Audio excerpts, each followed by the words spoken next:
other board member is not going to be here tonight, so we'll just go ahead and go. So good evening and welcome to this evening's meeting of the Woodbury County Zoning Commission. Today's date is May 29th, 2024, and the time is 5:08 p.m. Tonight's meeting will be audio taped and minutes will be prepared. In respect to all parties, we ask those present turn off cell phones or set to vibrate. Those in attendance are asked to legibly complete the attendance sheet upon the front table. I would like to take a moment to review the procedures that the commission will follow tonight. First, the commission will handle normal housekeeping agenda items. Then for each application on the agenda, I will open the public hearing on the item. The planning and zoning staff will then present the staff report, including staff recommendation. Any letters or other communication received from the public prior to the hearing will be entered into the record. The applicant will then have the opportunity to present his or her case or respond to the staff report. Next, we will hear comments from the public. If you would like to speak either in support of or against the application, you must come to the microphone. Please first state your name and address for the record. All interested parties shall be heard, but repetitious comments should be avoided. Repetitious or irrelevant comments may be rolled out of order by the chair. I ask that you remain respectful and courteous with your comments at all times. A limit of 3 minutes for comments will be enforced. After all public comments have been heard, the staff and applicant may make a closing statement. The hearing shall then be closed by motion and vote. Thereafter, no further comments from the staff, public, or applicant may be heard unless asked for by the commission. The commission shall then deliberate the case and may ask questions of the applicant, the staff, or any party offering testimony. However, such questions do not reopen the hearing for additional comments from the public unless so requested or approved by the commission. The commission will then formulate and vote on a motion. The motion will typically either grant or deny the requested application. Any commission member who has an ex parte communication to place in the record of this meeting should do so prior to the beginning of the deliberation of the respective agenda item. That being said, let roll call reflect that all commissioners are here tonight with the exception of Barb Parker. Moving on to the next item, which is item number 3, public comment on matters not on the agenda. Do we have anyone here that has anything to comment on that is not on the agenda? Okay, I'm not seeing anything. So the next item on the agenda is number 4, approval of the minutes of April 22nd, 2024.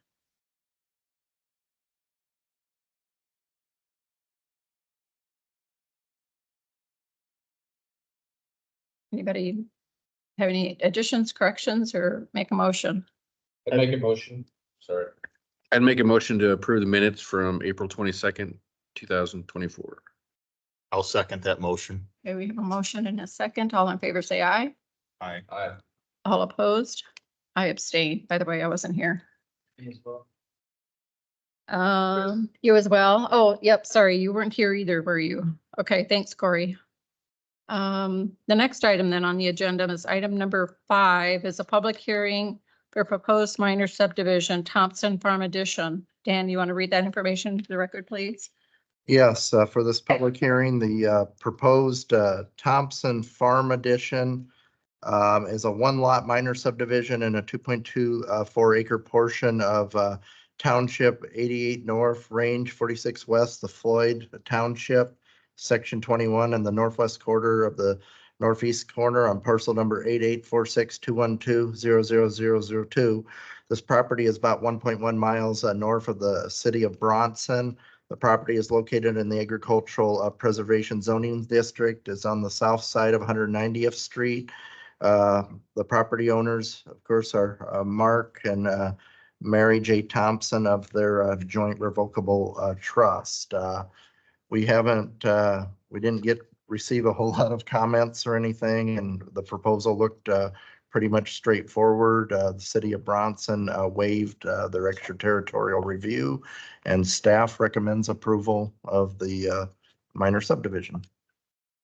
Okay, do we have Thompson family here? Yes. Do you have any comments or anything you'd like to add to the record? Do you have any questions for us? Okay, thank you. Commissioners, do we have any questions? Are you ready to go into closed session? I'll make a motion to go into closed session. Second.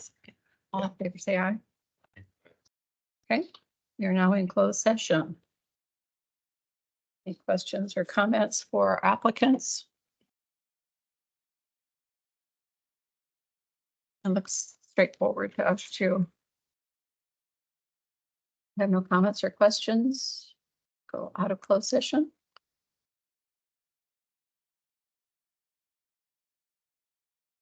That's promotion. Yeah. Make a motion to approve the request. Have a motion to approve the request. Do we have a second? Second. Okay, all in favor, say aye. Aye. All opposed, same sign. Okay. Motion approved. Okay, Okay, that leads us to the next item on the agenda, which is a public hearing for proposed minor subdivision for Houston, second edition. Dan, do you want to read that information into the record, please? yes, Dolph Eibner, and the Maxey's Family, Farm LLC and the Brian and Bonnie Eibner Trust. They filed for this, 7 lot and 1 outlot minor subdivision on the property identified as parcel number 874705200001. This subdivision is being completed to establish lots for residential purposes. And this is being done concurrently with the next agenda item, which is a zoning ordinance, a map amendment to the agricultural estate zoning district. Because we have the requirement where to have more houses in a quarter area, you have to rezone over to the agricultural estates. So these two proposals kind of work hand in hand. The minor subdivision, of course, has been properly noticed. We haven't received comments from the public in opposition of the proposal. The city of Sergeant Bluff ran this through their extraterritorial review proceedings, and staff does make the recommendation because of the location. The county engineers recommended the pavement agreement too. And so the staff recommends approval with the condition that a pavement agreement be signed for the improvements and future improvements to 220th Street. That said, that's all I got. Okay. Do we have anyone in the audience that has a comment, question? Come up to the microphone, please. Tell us your name and your address. Kevin Alexander, 1396, 220th Street, Sergeant Bluff. My concern is what are they doing with runoff water? I've got videos from the 2 houses there that are just west of me, and they've drained all their water to that ditch. It's not a drainage ditch. And it's running down there. The road ditch is running off already and running out into the field. And these other lots are just going to compound it.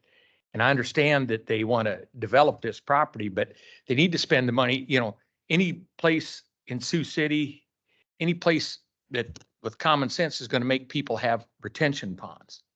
And there's no retention ponds on the 2 lots that are next to me or the next 4 lots. And they're running their water down there. You guys going to wait till they have a problem before you address that issue?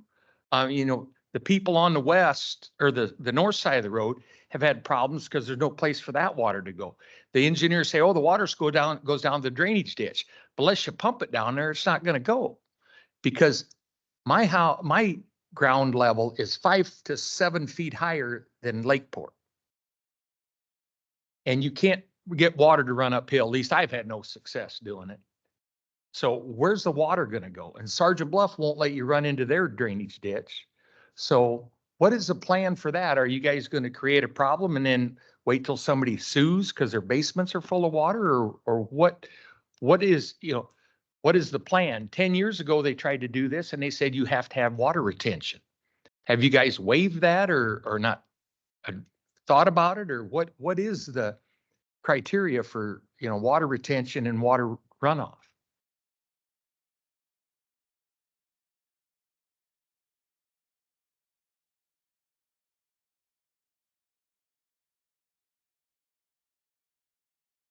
Thank you. Do we have someone here in the audience that represents this application? Yeah. Okay, would you like to speak to us on the issue?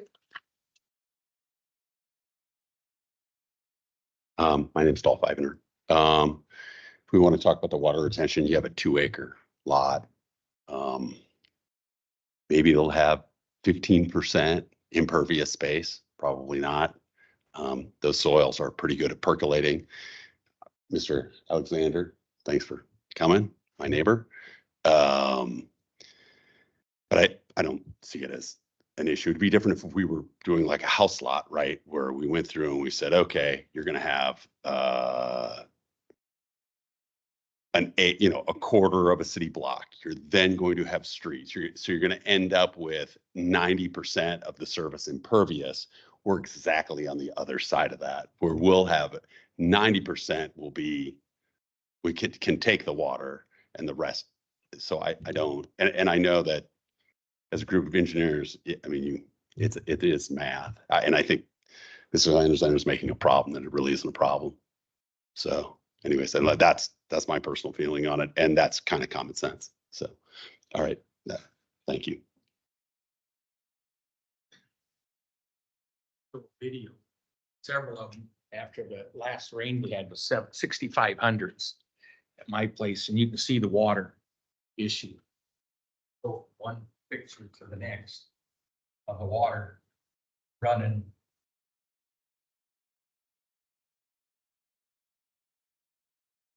And, you know, this is just with 2 lots. And pretty soon it's gonna be running over the road. And you're gonna have road issues. So, you know, I don't know who their engineer is. You know, I guess I'd like to see their figures, but, you know, right there, that's between lot 1 and 2 up there right now. That's after 6,500 inch of rain. If you want to swipe to the next one, there's a video showing the water run. It's playing right now. Oh, is it? Okay.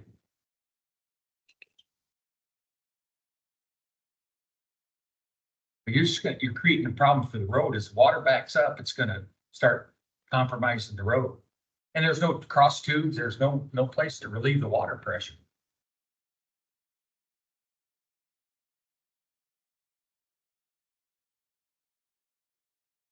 Anybody else? You want to see it? I guess the question I'd ask regarding that is the difference between the water runoff currently versus a lot with, like you said, if it's a 2-acre lot, 90% of it's still pervious. Well, the grass is less pervious than crop. So when they sod it, and both the guys that are next to me have probably more than 40% covered with gravel. The second guy's got a huge parking lot back out there. He's got a big Morton building or Morton type building. And his house, I'd say he's probably 40 to, if not better than 50% covered. Hard surface or roof. The guy right next to me, he's probably, I'd say 30%, maybe 35. You know the size of those lots, but I think they're 2 to 2.5 acre lots. They're the same size lots, and you know, I don't know, but my fear is you're gonna create a problem for the road, which we've already got a road that's in terrible condition right now. And, you know, they say they're always gonna fix it, but, you know, to go a half mile, you gotta drive 3/4 to dodge all the potholes every spring. And then they come out and throw a little cold mix in it with some gravel on top. Well, you know, it'd be helpful if there were more houses, then you could get a paving because they'd pay to have that done. That's all that problem. Well, but they've been talking about it for 20 Yeah, years. we'll talk about it a lot more when there's twice as many people to share. And I signed a paving agreement. I don't.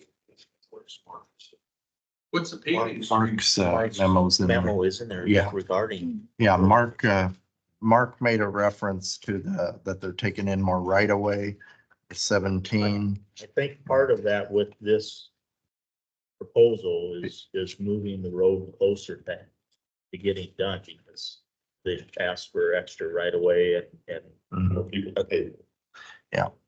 it sounds like Mark's The county engineer, plans are for that to happen, not just in the future, but But when, you know, I mean, I've heard forever, you know, it's in the 5-year plan. Glen Ellen Road, you know, back in the 70s was in the 5-year plan to get paid. Mhm. It's still sitting, never not been paid.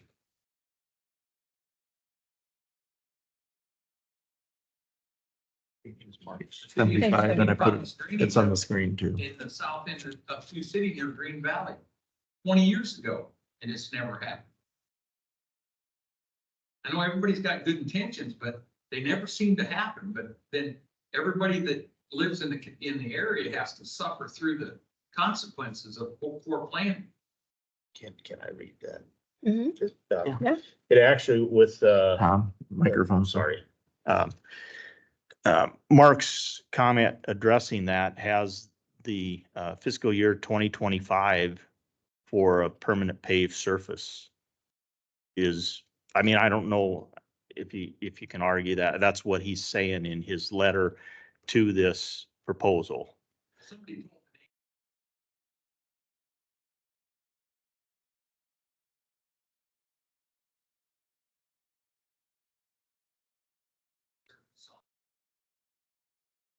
what's gonna hold up.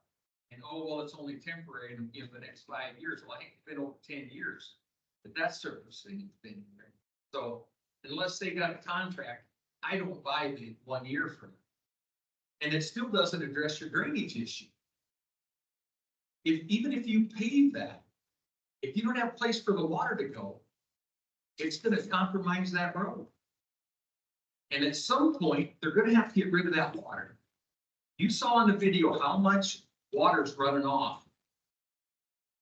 Just those two lots with the 6,500s. It's not just coming from those two lots, it comes from the whole farm field and the whole area. And The I'm not what? creating any more of an issue that's already there. If I got 180 acres, 160 acres in that direction, I mean, that is the flood. But- Whether we put the house lots on it or not, the water's gonna flow that way.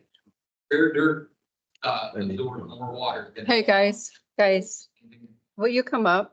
I mean, take turns and come up to the microphone so we can actually record and hear, please. Believing the issue's being raised. Whether it's an issue in his mind, so I don't, I think it's a good plan. I think it works for what we're trying to do, and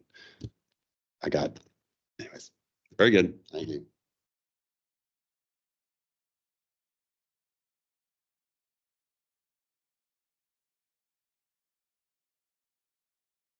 Farm ground absorbs 10 times as much water as a lawn or driveway or hard packed ground. And obviously there was a reason 10 or 15 years ago when they come up with this plan at the time and they had an engineer out of Ottawa design it. And they rejected it because they didn't have retention ponds.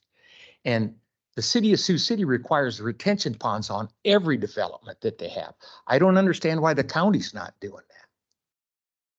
Because the water ought to be directed on site with slow release. You know, every development that gets done in Sioux City now is required to have retention ponds. And the city of Sergeant Bluff requires retention ponds. Kevin, were you at the meeting for Sergeant Bluff to approve this? No, I didn't know when it was going, or I would have went there. I'm curious. They've got an engineer there as well that's employed by the city. And they didn't put any requirements on this application? Because it doesn't affect the city. Okay, but they would, as it becomes annexed, perhaps? If it becomes that.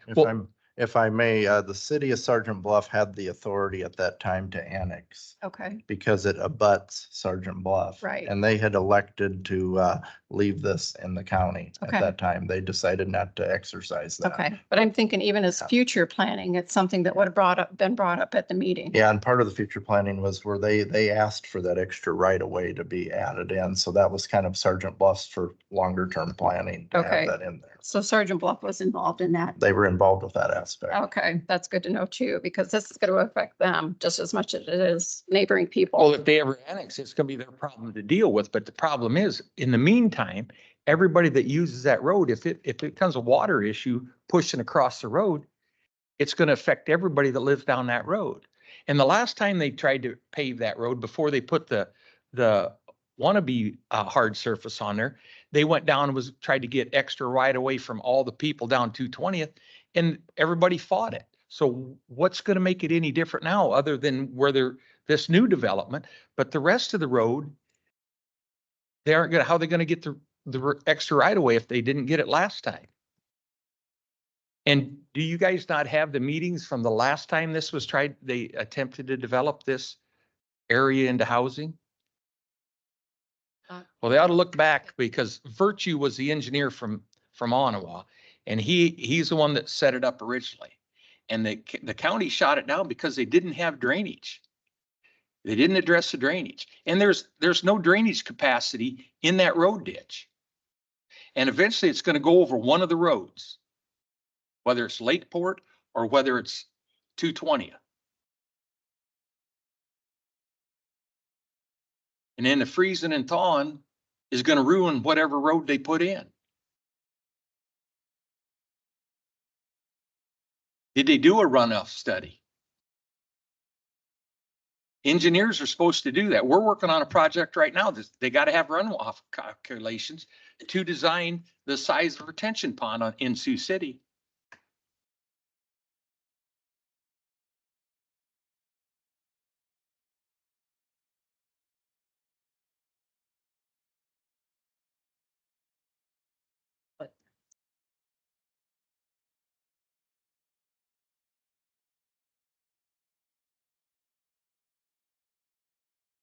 Because then when they go to develop the rest of the 180 acres or 60 acres, whatever it is, where's that water going to go? You need to plan from the beginning of the development instead of in the middle on where the rest of that water is going to go.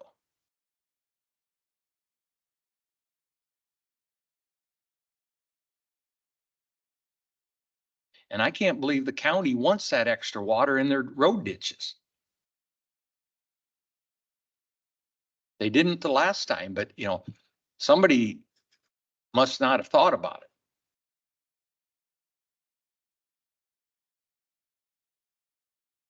Because you get a 3 or 4 inch rain overnight, everybody there's going to have water in their basements. And who are they going to be complaining to? The county.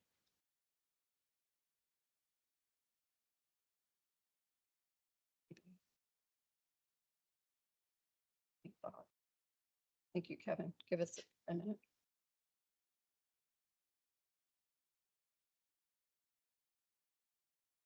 My first thought is Sergeant Bluff did approve this in their extraterritorial review.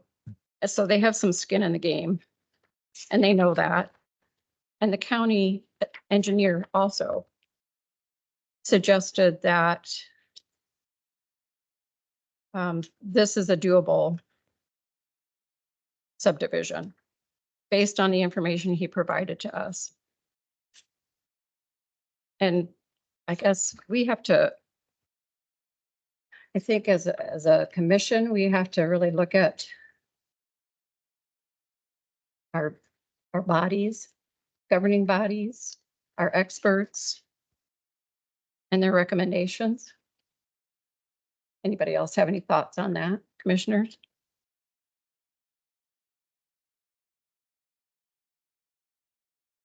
Is a runoff study required on development? Water runoff? Not a minor. They're not.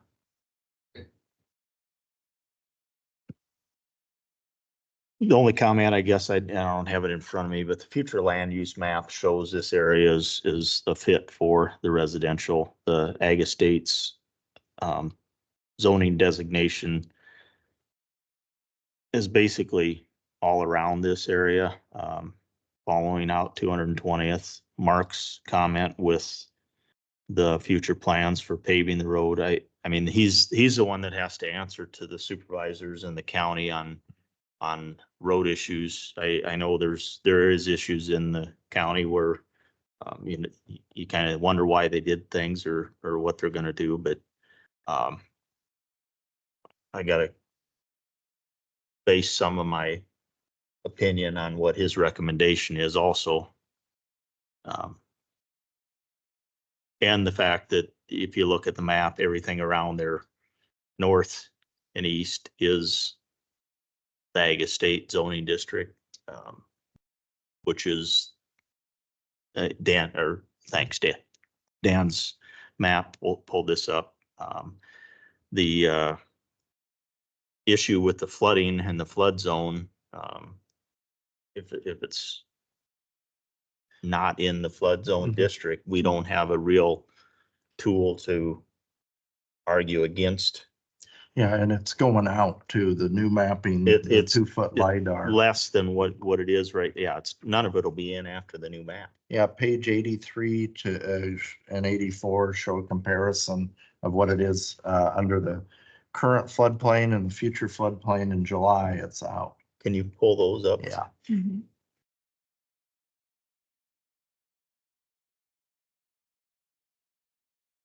See page 84. So page 83, the floodplain goes from that, That's the current map. the current one, to out.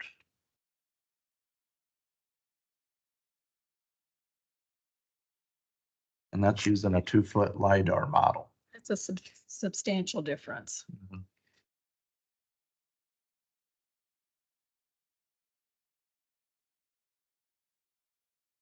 I mean, actually, that would have been one of the strongest arguments against it, is if it was all in the floodplain versus not being. Yeah, That's and, in July when that effectively takes place. yeah, and the requirement would have been, as in the past, to put acknowledgement of the floodplain and the elevation requirements and having the BFE posted so that folks would have to elevate and flood-proof the properties. Mhm. But in this case of it going out, it looks much better for the property owners on 220th South, that that floodplain area is out or will be out.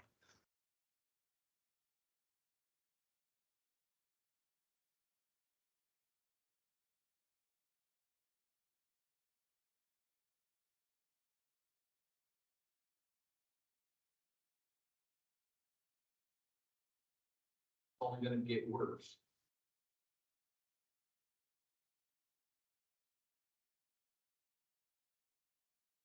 You ready to go into closed session? No more comments, questions? No. And make a motion to go into closed session. We have a motion. Do we have a second? Second. All in favor, say aye. Aye.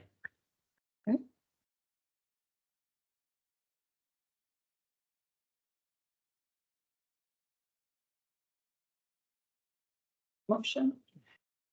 Yes. Based on our guidelines. Based on the guidelines and meeting the conditions. Fits with the future land use map. And the surrounding areas. I don't have any more comments other than those.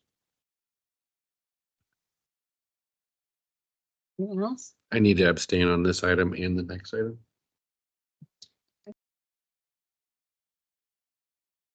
Ready for a motion?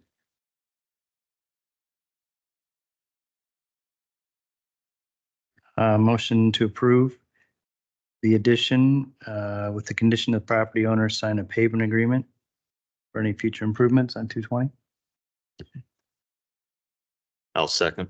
We have a motion and a second. Any further discussion? Hearing none. All in favor, say aye. Aye. All opposed, same sign. Okay, that motion carries. Next item on the agenda? Okay, if I may. You may. Okay, this is an extension of what we just talked about. This is for the zoning ordinance map amendment portion. The previous item was, of course, for the final plat recommendation over to the Board of Supervisors. This one is for the considerations, public hearing for the consideration